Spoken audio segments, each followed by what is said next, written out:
Hi everyone, I'm Brenton Tong and welcome to the Financial Spectrum blog. Now today we're going to be talking to you about how you can help your children to become money smart. Now we're going to talk about why it's important, how young they should be, and how to include them in families' financial decisions. We're going to talk to them about how to say no and how that's going to help them to understand the value of money, help them to save and what to do when they have their first job. Now today, more than any other time in history, it is harder for children to understand how money actually works for the simple fact that it's a much less tangible item than it ever has been. As a kid, you'd collect your coins and you put them in your money box, and if you want something, you can go save it. Whereas today, it's a swipe of a card, swipe of a phone, or a purchase online.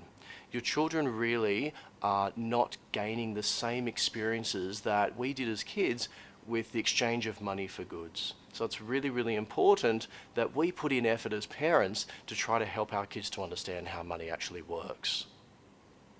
So when your children are young, they may not understand money particularly well. So how young is too young?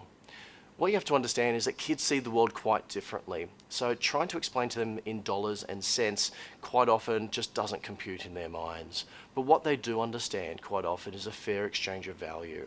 So when you're at work all day, or if you have to work longer hours to earn that little bit more money, your kids understand that. They understand that you've got time, you've got money, and the two correlate very closely together.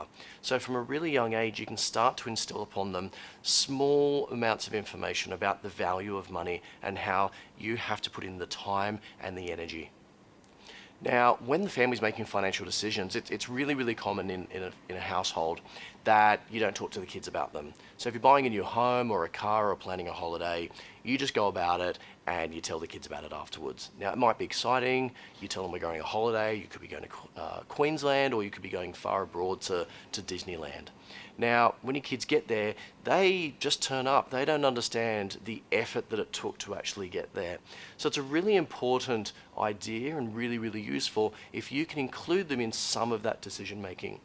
You don't want to burden the kids with all the things happening in your financial life, but it's a good idea to pull the curtain back and show them how some things actually work.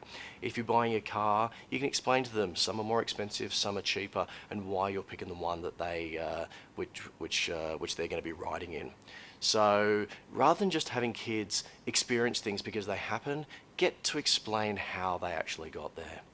Now, your kids are going to be earning pocket money at some point for some of them. Some of them will just be given some money, some of them will have to work for it, but it's a really good idea to start getting them to understand that fair exchange of value. You spend a little bit, you get a little bit. Now, it's a knee-jerk reaction, we all do it, but you want to make sure your kids are making the right decision. So it's a really common thing to direct your children on what they can actually do with their pocket money. Now, while that's really, really good in the short term, your children are not learning how to make mistakes with money.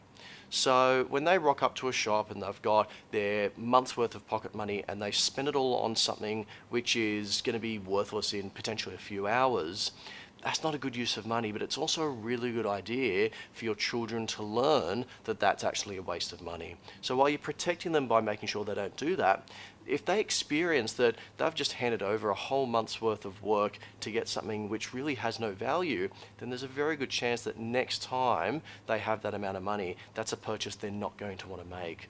If you stop them from doing that, then they're not going to experience that. Now, when your children get their first job, it's a really exciting time of their life. It's that first spark of independence of them starting to build their own life. Now, when you're young, you'd remember you don't earn a lot of money. So one of the problems of children and their first job is disillusionment. They put in all this effort, they put in all these hours, they get paid some money, and at the end of the day, it's quite often still not enough to do the things they want. They want to buy things, they want to travel, they want to explore and experience life. But if they don't have the money which they're hoping to save, despite the efforts they're putting in, quite often they're going to start making really bad decisions simply to plug that gap, whether it be boredom or whether it be they just want a hint of something. Then they're going to find themselves that they just don't have the money to do the things they want to do.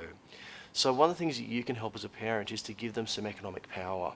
So if you're in a financial position to do so, you don't just give your children money, you have to help them to set some goals.